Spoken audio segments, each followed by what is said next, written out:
Welcome back yet again to Johnnie Torch Live number 18 and the Torch News Roundup number 59. Well, how y'all doing today? A little bit different. Tuesday? Broadcasting day for me. Usually I try to do a Torch News Roundup either on a Wednesday or a Saturday, but we're bringing you this one a little bit earlier this week. I had the time to do it, so why waste time? All right, first let's take a look at, before we begin our news, the poll that we have up this week. It is still up and it'll be up until Saturday, so you have plenty of time to vote if you haven't already. Of course, this poll has been very popular. I'm frankly surprised. I'm very shocked to have that many votes in a poll. I don't think I've had this many ever. 76 votes registered so far, and as I said, the poll is going to run until Saturday. And the question is, which show are you looking forward to the most this upcoming season? Part 2. These are all the non-CW shows. In fourth place, Gotham so far has 9%. Surprised, a very weak showing from Gotham, but I don't know, maybe Gothamites didn't get any notice to the poll, I don't know. In third place with 20%, The Gifted, the fledgling show on Fox about mutants and set somewhat tentatively in the Fox Marvel / X-Men universe. In second place with a very strong showing originally, the Inhumans movie, I mean the Inhumans TV show that was recently released as a movie, the first 2 episodes. You know all that. I don't even know why I have to try to say that. Place with 50%, a big showing also here for Agents of S.H.I.E.L.D. Agents of S.H.I.E.L.D. just picked up for the 5th season, just picked up a lot of votes in the intervening days since I put up the poll. As I said, it started pretty strongly for the Inhumans, and Inhumans and The Gifted have been duking it out for second place for quite a while. But apparently, Agents of S.H.I.E.L.D. is really going to win this one and take it home with 50% of the vote. Um, I said last week I think the Inhumans is probably the most interesting show because it seems to have gotten such a bad review so far by pretty much everyone. I imagine I'm most interested in that. But yeah, the Agents of S.H.I.E.L.D. cliffhanger that they left us on, very interesting to see. It's basically going to be Agents of S.H.I.E.L.D. in space this season, I guess, from where we left off. All right, but like I said, you can still vote in that poll. I'm not calling the poll. I'm not calling any victor, even though, like I said, Agents of S.H.I.E.L.D. has a pretty strong on the other shows. But please head over to my Twitter page and continue to vote if you haven't already in the poll of the week.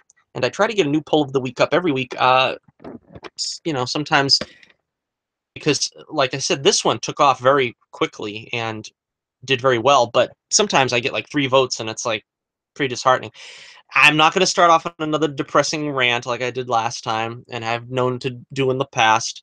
I'm quite happy for the very few viewers I have.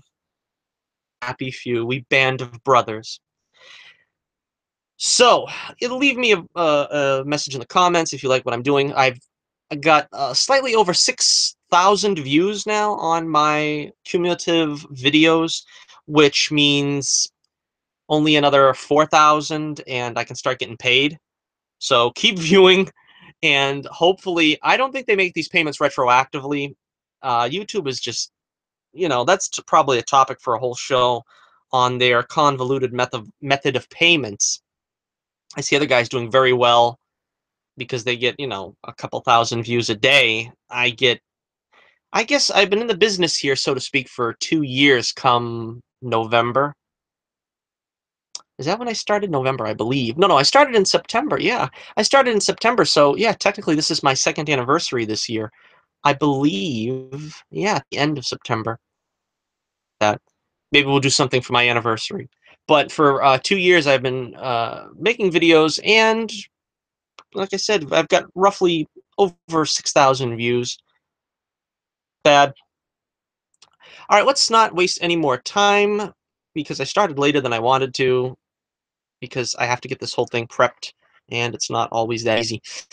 I'm going to try once again to get images up for you because last week, I apologize yet again, I had problems with the well, application process or whatever it is to get some images up, because I think it usually helps retain the interest in the subject. If you just see this icon in the middle of the screen, you're probably not going to stay quite as engaged in the conversation, but we will see.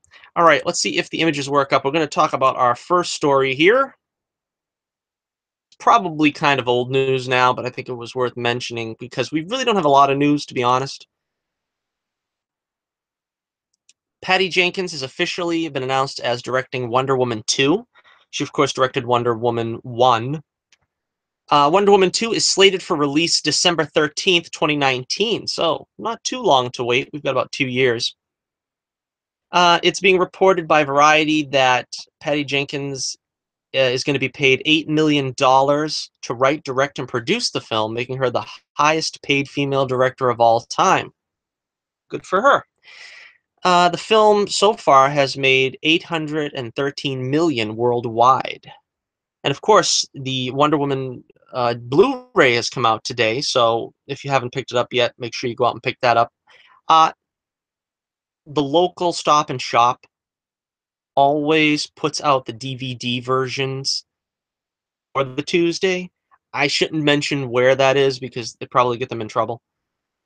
But I was and they sell their DVDs for like 20 bucks. So it's a reasonable price. I actually went ahead and pulled the trigger and got The Amazing Spider-Man 2 that way early because, I didn't care if I got the DVD version of The Amazing Spider-Man 2. It's sort of just me being a completist. I know that's not a very popular movie, although I still say it's a much better movie than The Amazing Spider-Man, but I digress. But so I could have picked it up on Sunday, would have loved to. I'm dying to see the movie again. It's still actually up in theaters in many places I've seen.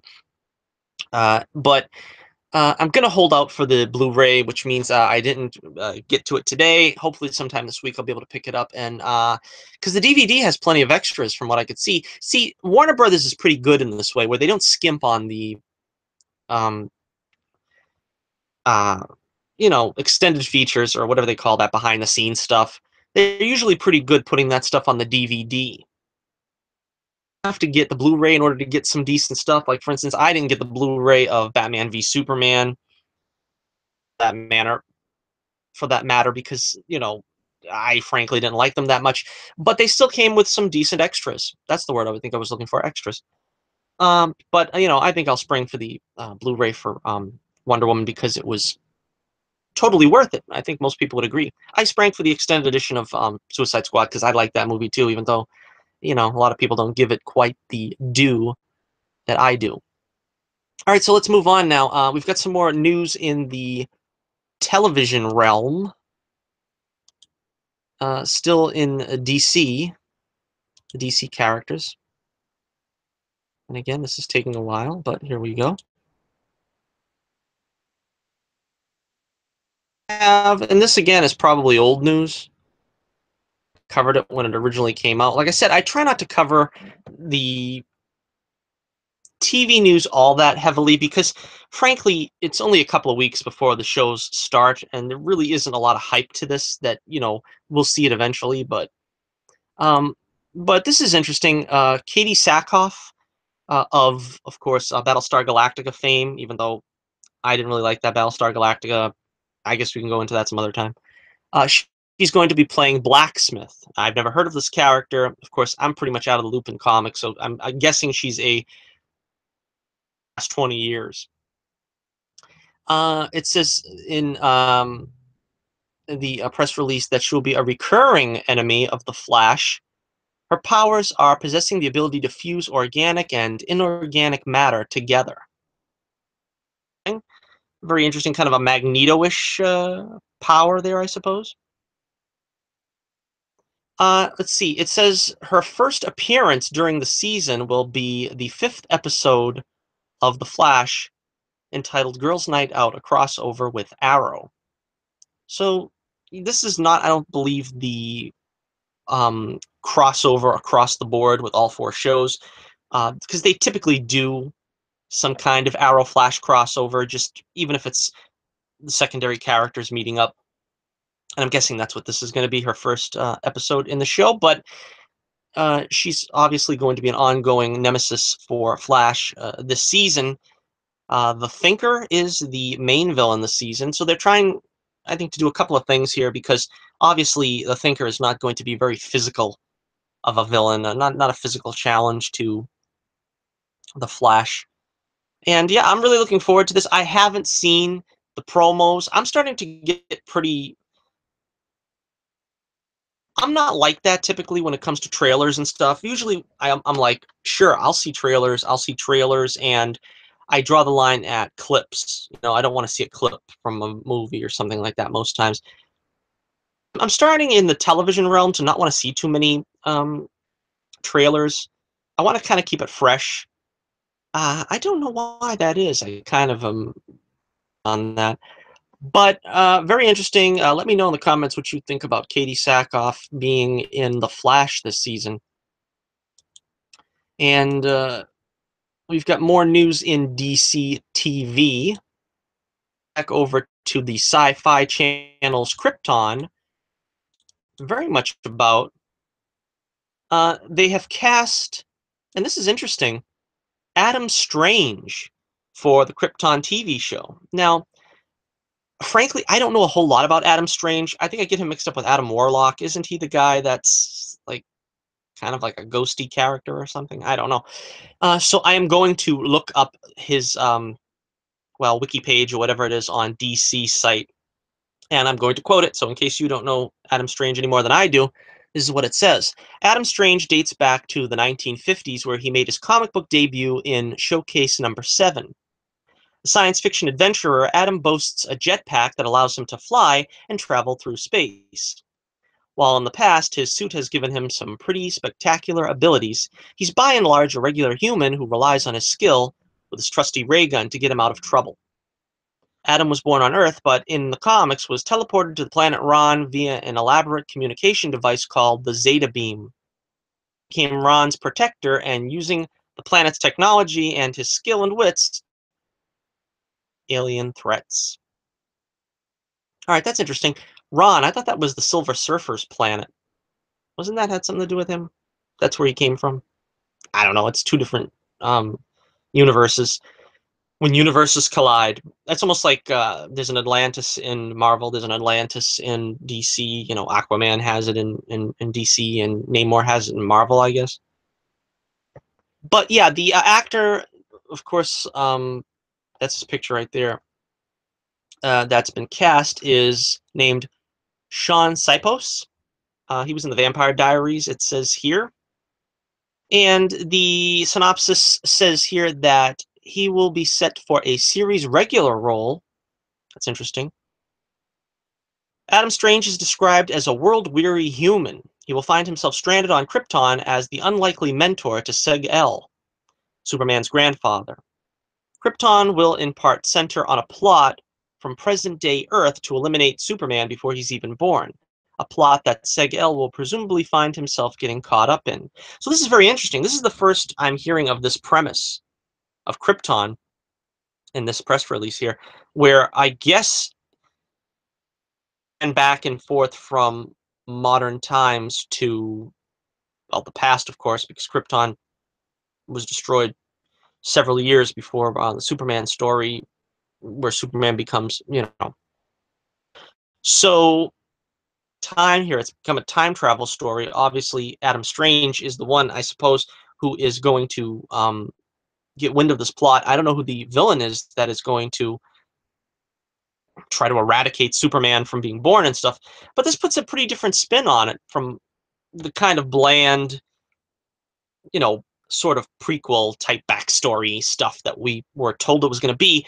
This gives it some urgency, in other words, to push the plot forward. So it's not just, oh yeah, here's Soup's granddad and he's doing interesting stuff. Well, not really, but we're waiting for Jor-El to have Kal-El with Lara. So at least this pushes some kind of urgency into the show, I think, and it'd be interesting to see how Adam Strange is. This is the first live action interpretation of Adam Strange. Like I said, I don't know very much about the character at all, so it's got my interest now. I think this is possibly why they didn't want to show that trailer. I think there's probably a lot of reshooting going on with some of the episodes, possibly to include and to sort of revamp the idea here. Again, I don't know, but let me know what you think about Krypton and this new angle where Adam Strange is going to be a regular. All right, here's the big news though of the week. Like I said, not a whole lot of news. I tried to scrounge up enough to.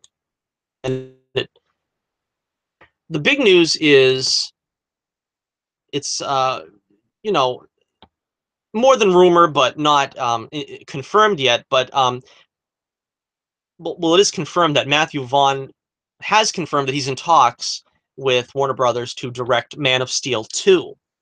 Now, of course, Matthew Vaughn is a fan favorite to direct Superman, uh, pretty much across the board. I think you got a lot of diehard Snyder fans that are taking this news not well, but um, Vaughn, of course, on the circuit to promote Kingsman 2, which I never saw Kingsman 1, so I mean, I know, it's supposed to be a good movie or whatever, but I don't know nothing about that.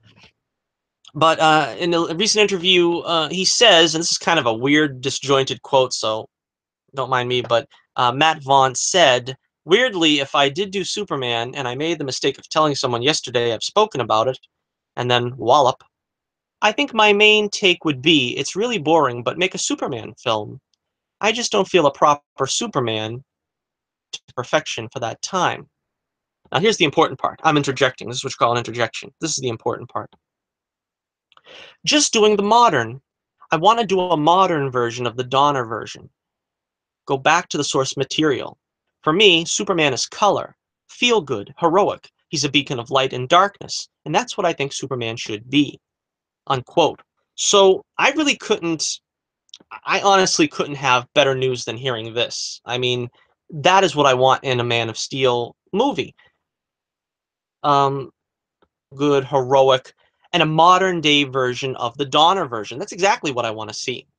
Because Donner did so well that all you really need to do is update it for the modern times. Give us the modern CGI, give us, a modern villain, a powerhouse for Superman to, throw down with. That's really all you need to do. Now, this is where Bryan Singer made his mistake. He was trying to do a modern take of Superman he's trying to do a modern take from Donner, but he basically remade Superman with Superman Returns. He didn't like up the stakes. He didn't, update the story in any way. He was basically just retelling the original Donner film, and that's pretty much the same thing that I think Brian J.J. Abrams did with The Force Awakens. For some reason, when there's that level of for a film, it's very hard for the director that's appreciating that film to sort of update it. They don't want to, tinker with the formula, so to speak. Of course, it's different in the Star Wars saga because I think you have Kennedy and things. But so that was what Bryan Singer. The reason why that film failed is he just didn't up the stakes of Superman Returns. He basically just retold the story with Superman having a kid, which was like the only thing that Singer brought to Superman Returns, and it was like the worst choice possible. I think I could have, handled most of the other things that were not so great. I'd like to do a review on Superman Returns, but again, I don't know when that's going to happen. I'm still having problems now that YouTube's going to get rid of the YouTube editor. I'm not sure exactly how I'm going to do that, but uh, yeah, eventually someday I'm going to go back to the Superman franchise. I reviewed Superman 3, if you want to check that out, because it was the easiest to review. I mean, it's just a bizarre film. But just getting back to the subject here once again, yeah, I think that's all you have to do is just make Superman heroic again. Make Superman the beacon of light that he should have been in the first two Snyder films. He wasn't. It was just a somber, moody, dour. I mean, I must have gone over this 1,000 times, so I'm not telling you anything you probably haven't heard, but it just didn't feel like Superman. And, hopefully Vaughn can take it. Now, the only thing that concerns me that I haven't touched on yet here is, has Snyder irrevocably damaged the brand at this point? Because I personally feel that Henry Cavill is a good Superman. He can be a good Superman if given something to work with. I hear this a lot from the guys on the Outhousers. He's a bad actor and he's terrible, and we need to dump him off a pier. But the fact is, I think he's just not playing Superman. That's the problem. They're giving him this mopey character. I think there's a few glimpses, both in Man of Steel and in Batman v Superman, where you see Cavill trying to transcend what Snyder's giving him and trying to be kind of this hopeful, you know, aw shucks kind of down to earth guy that, Clark Kent is supposed to be. But he's just getting stifled out by the Snyder version of Superman, which is this dark and moody character, which Superman is not supposed to be. But I think the biggest problem going forward will probably be we still don't know because Justice League hasn't been released. We don't know how it's going to turn out. At the end of Batman v Superman, we see that Clark Kent is listed among the dead in the Daily Planet. The I guess an obituary of Clark Kent in the Daily Planet. So I don't know how they're going to handle that. I mean, did Snyder's stank really cover Superman so badly that we can't? I don't know. Also, the problem, of course, one of the things I always say is I think the romance of Superman is one of the most important things.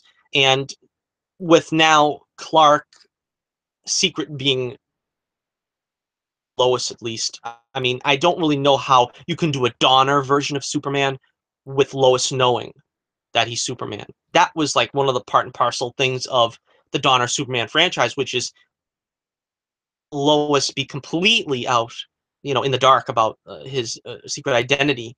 And I think it worked better that way, even in Superman 4, which a lot of people, again, I like it more than most people, Superman 4. But part of the reason why I liked it is they still retained that, Lois idolizes Superman, and Clark is sort of like, well, at that point, kind of like her confidant. Earlier in the series, he's sort of like a goof, and she just completely dismisses him. But at that point they're sort of like friends, and again, I'd like to review Superman 4 and I've talked more about this, but they need to get back to that feeling too, where maybe Clark and Lois can be more co-workers, and you know they're confidants but they're not romantic. But then again, Lois still sort of idolizes Superman. You can't do that now with the Snyderverse. I don't know how you would make it Donner-esque without that angle.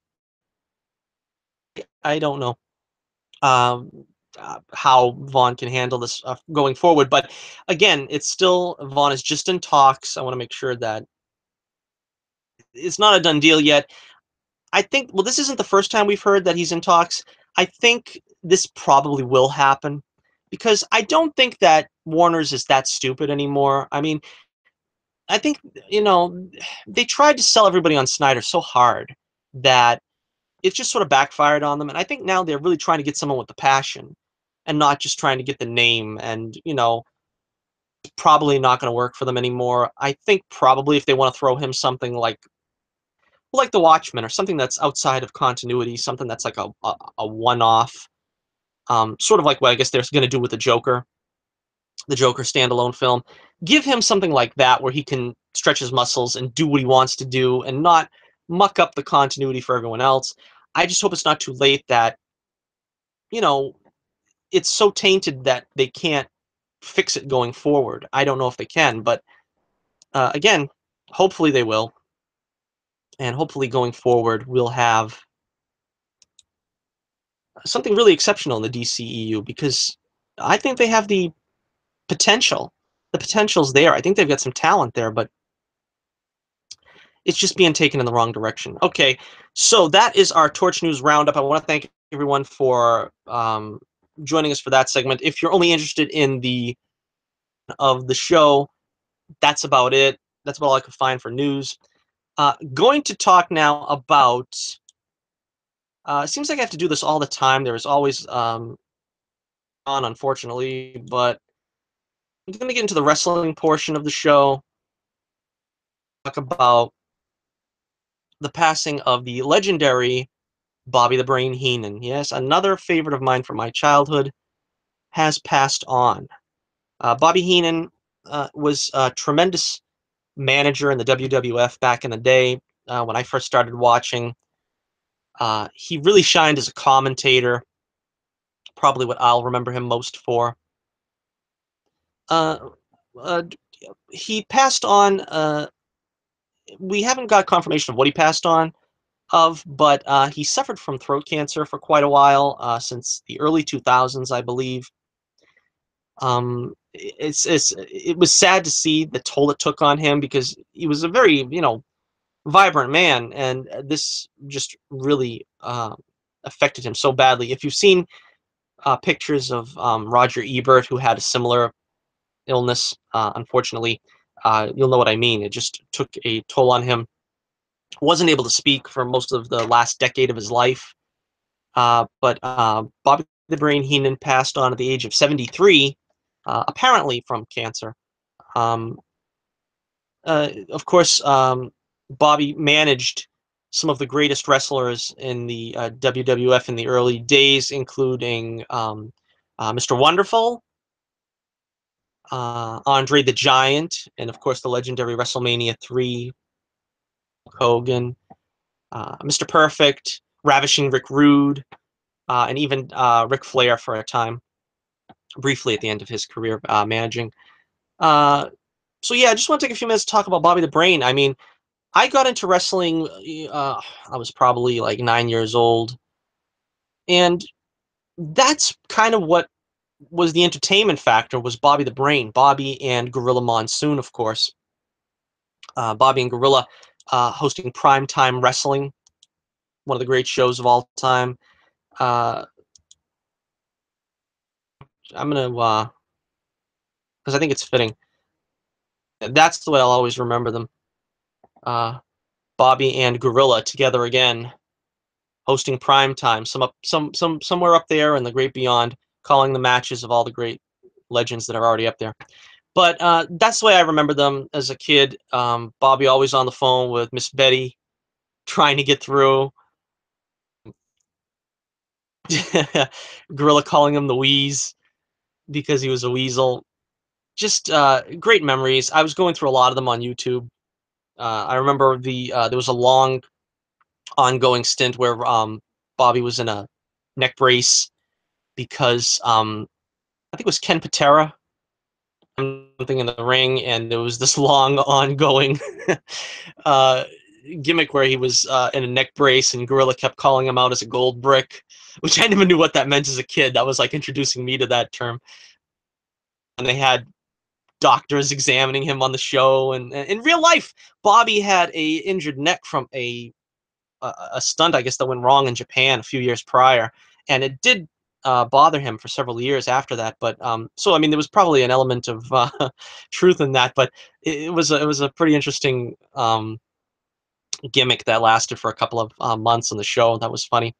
Of course, he was a great instigator of battles with Hulk Hogan, who was, of course, the wrestler of the '80s. He had so many guys he put up against him. Mr. Wonderful, as I said, King Kong Bundy, of course, Andre the Giant. I think the only one he managed to a championship was Ravishing Rick Rude, who was the Intercontinental Championship, who was the Intercontinental Champion. I think he had the tag team titles with something, but yeah, he managed a couple champions. Never got the heavyweight championship in the Heenan family, but yeah. So I mean, this is going to translate now over to just me reminiscing. But yeah, when I was a kid, I'm pretty sure the first match I ever remember seeing was Bobby the Brain and managing Mr. Wonderful against Hulk Hogan in a steel cage match on Saturday Night Wrestling. Shit, I remember seeing that and I was hooked. Of course, see, back in the '80s, this big push for WWF. I remember because I was a big fan of the A Team. You had Hulk Hogan guest starring on the A Team. You had Captain Lou Albano in the Girls Just Want to Have Fun video with Cyndi Lauper. There was a big push, and Hulk Hogan was in Rocky 3, and so it just was something that, and my uncles were both into wrestling at the time, so it wasn't like I didn't have people talking about wrestling at the time, and so it finally got me interested. Of course, I watched, like I said, MTV a lot, where they were also cross promoting with WWF. It got me interested, and from there on, it was like Hulkamania. Hulkamania was great. I loved Rowdy Roddy Piper, who they eventually gave him a spot on Primetime Wrestling.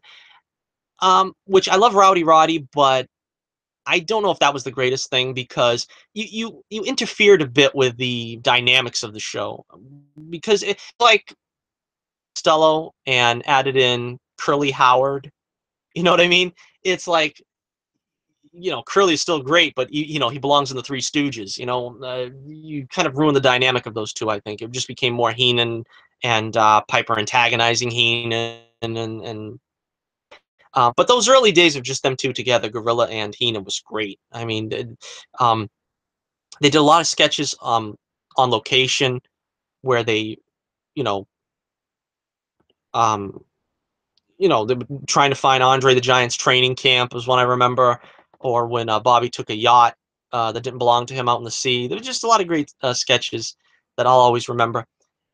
And personally, for me, my viewership of WWF pretty much lasted only about 5 years. I kind of left the franchise, as it were, around the time when Heenan and Gorilla were parting ways.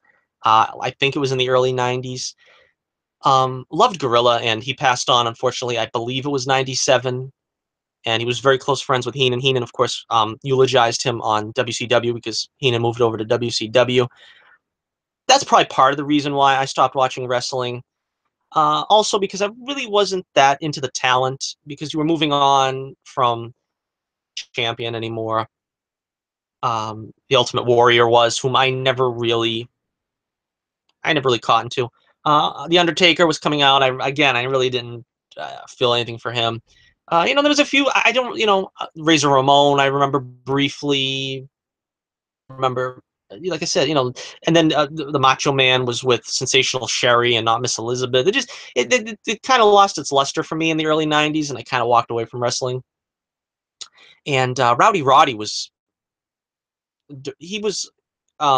retired for a film career that he didn't stay in the film business that long, but that was kind of he was kind of retired even when I was still watching. I just remember him, like I said, mostly being on primetime with the two guys.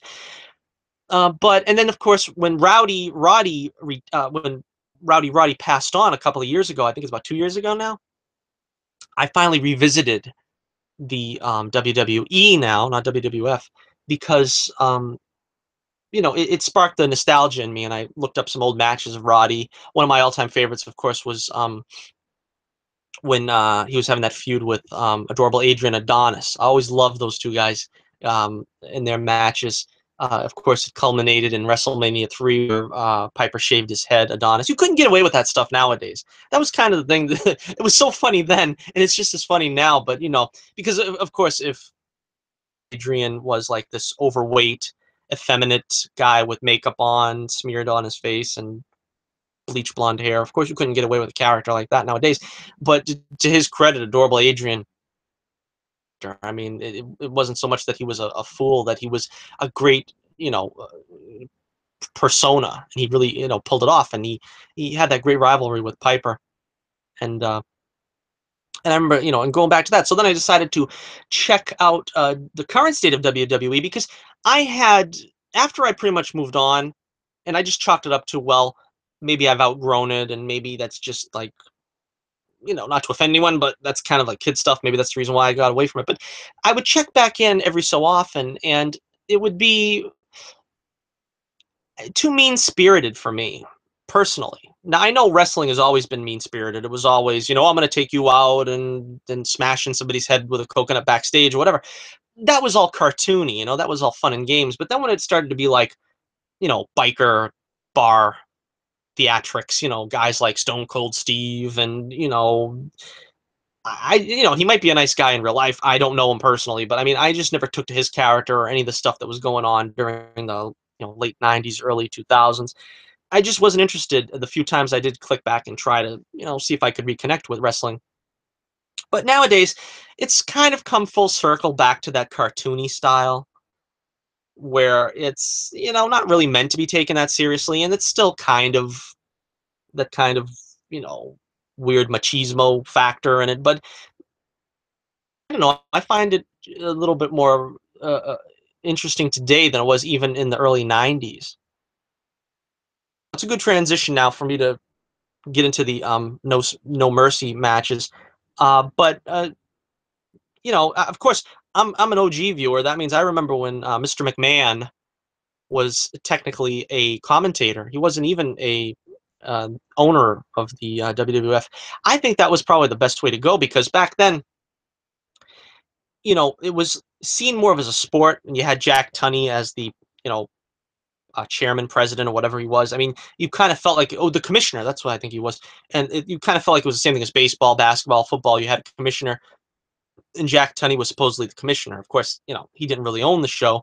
It was McMahon all along. But anyway, so yeah, those are some of my memories of Bobby the Brain Heenan.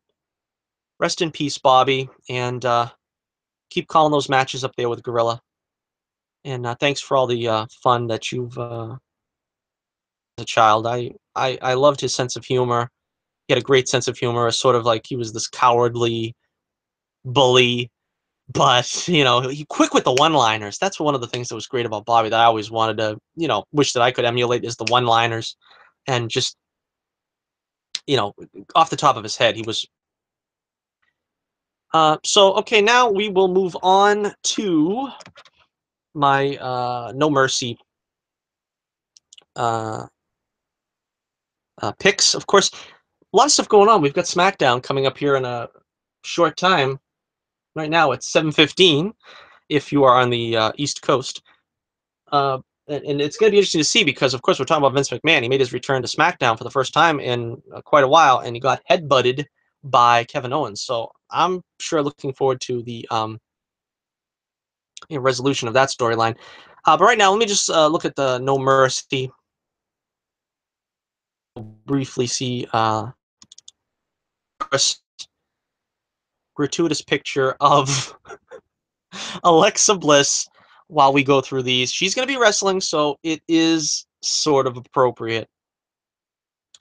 Um, yeah, I just seen the video on YouTube of a young fan getting a little friendly with Alexa uh, in house matches, I guess they call them. A little friendlier than usual. I'm sure he was just trying to shake her hand. It's not his fault he has a poor sense of direction. But anyway, let's start off with the Universal Championship match. Brock Lesnar champion versus Braun Strowman. Uh, I don't know. Every time I think they're gonna get the belt off of Lesnar, they keep giving it back to him. So I don't know. I imagine if they're gonna if they're gonna make a move for Braun Strowman, it's gonna be now. So I'm gonna go with Strowman for the win. Like I said, every time they go, I go against Lesnar. They give it to him, but I'm gonna go Braun Strowman here. I think they're finally gonna put the strap on him and let him, have a pretty good run as champion. I think he's owed it by now. He demolished Roman Reigns and he demolished Enzo Amore. I don't understand that. What the heck was that all about? On Raw last night. Okay, this next match, of course, everybody's hyping. We got John Cena versus Roman Reigns. Of course, Cena has been bad-mouthing Roman to the delight of many on Raw. Last night, Reigns got his chance for a little solo time, making a promo, which I thought he did pretty well. I'm pretty sure they're gonna let Reigns win this one. I don't see what this serves Cena if he wins. I think they're gonna try to continue to cement Roman as as the real deal. So Cena is good for this to try to get the guys over, but I'm gonna go Roman Reigns on this one. All right, next up we've got versus Bray Wyatt. Uh, let's see, Finn Balor is not going to be wearing his demon paint this time because Bray Wyatt called him out on that. He doesn't want him to fight him during with the demon paint on or whatever. Uh, wins an important match. He's never won an important match in his life. I think Finn Balor should win this one pretty easily. Then next we have the Raw Women's Championship match. Alexa Bliss, as above, with Sasha Banks, Nia Jax, Emma, and Bayley just added into this matchup. Everyone's complaining, why is Bayley getting a chance? Why is Bayley in this match? Well, I'll tell you why Bayley's in this match. She was injured, and that's why they took the title off her. So if anyone's gonna deserve a shot in this match, it should be Bayley. Now let's break this down. Is to be honest with you, let's start right off the bat with Emma. Emma's not going to win. They've got something against her, I guess. I don't know, but she's not even a serious contender in this. Nia Jax, I don't think they're going to give it to Nia Jax in a whatever this is, Fatal 5-Way. I don't got the title of the match ahead of me, but I don't think they'd give it to her in that capacity. They're probably going to wait until a singles match. So she's out. Now that leaves us with Sasha Banks and Bayley. Of course, Alexa Bliss could always win. I don't think so. I think they're going to try to shake it up a little bit now because she's had the title for a while, and I prefer that she keep the title, but I don't think they're going to let her keep it for this one. Sasha Banks, they're gonna if she wins again, they're going to do the same thing with her as they did with Charlotte and just have her win and lose and win and lose. I would rather not even see that. I'm guessing Bayley's going to win, and they're going to try to throw a little more, heat her way and try to get her to, resume the title early. I don't know how long she's going to keep it, but I think they'll give it back to her. So I'm going to pick Bayley for the winner on that one. I probably am dead wrong, but the Cruiserweight Championship. I think this was supposed to be against Takawa. Is that who it was supposed to be against? But Neville now is taking on Enzo Amore because Enzo is now part of the Cruiserweight scene, even though he's fighting other guys still in the regular roster. I don't see Enzo winning this one. I don't think they're going to let him win the championship. Certainly not this fast. This would be a good feud, I think, but they're going to have to drag it out a little more before they'll give it to Enzo if they really want to. And I think they should eventually give him the title, but I think for now, Neville should remain champion. But like I said, I think eventually this should go in Enzo's direction because, Neville has been the champion here for a while. But Neville's going to win this one. All right, we got the Tag Team Championship match, The Shield versus Cesaro and Sheamus. Ambrose and Rollins from The Shield, of course. Tag Team Champions now. I'm going to go with Shield on this one. There's pretty much a lack of interest there in that Raw Tag Team division. I don't know why, but it seems like it. Because, for instance, Cesaro, it's like the same thing with The Shield here, where they put together two wrestlers that are really not getting much to do right now and making them a tag team. I can imagine that the time is coming now where they're going to be wanting to put a real tag team together and win this championship. So that's why I don't think Sheamus and Cesaro are going to get it back. Shield should hold on to it until maybe some other tag team comes to challenge them. That's a bona fide team. But I'm going with the Shield here for the victory. All right, the Intercontinental Championship, The Miz versus Jason Jordan. I have zero interest in this. I'm tired of The Miz. Jason Jordan is really just blah. I don't know. I don't see Jason Jordan winning this one. It's probably going to continue on Raw, unfortunately, that they're going to have some kind of feud. But The Miz is going to retain, and let's just leave it at that. Okay, I think that's about it. That's all we have for the No Mercy. That's coming up this Sunday, I believe. And let's see. We don't have any NFL yet to talk. I'm going to do another video probably by Saturday. If not tomorrow, maybe Saturday, that I'll probably do my NFL picks as usual. Thanks for tuning in. If you were, in fact, interested in any of this, let me know in the comments below. Oh, geez, I got some comments here, and I am sorry about missing the live chat. Splash page comments. Mr. White Gloves was here. Thank you very much for tuning in, Mr. White Gloves. He says, I made a live show. Yes, you did, and thank you for tuning in. All right, so once again, this was the 59th edition of the Torch News Roundup. Thank you for tuning in. And make sure you continue to vote in the poll in the comments below. You'll see the Twitter link to my Twitter page where you can vote in the poll of the week. Once again, this is Johnnie Torch reminding you Keep the flame burning brightly, and I'll be with you again real soon.